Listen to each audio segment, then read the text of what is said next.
Ce maire socialiste du centre de Paris n'a pas hésité une seule seconde. Il prêtera sa salle des fêtes à la primaire de la droite et du centre. C'est ici que se passent les scrutins classiques.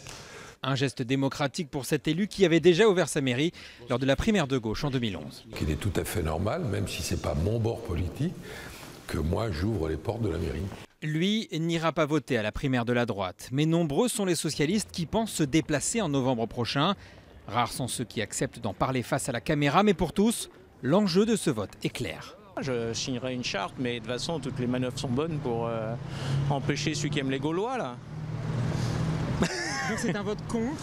Bah évidemment, c'est un rejet de Sarkozy, on ne veut pas de lui. Ouais. Selon une étude du Cevipof, 10% des personnes qui sont sûres de voter à la primaire de la droite et du centre seront des électeurs de gauche. Et à 66%, ils pensent voter Alain Juppé.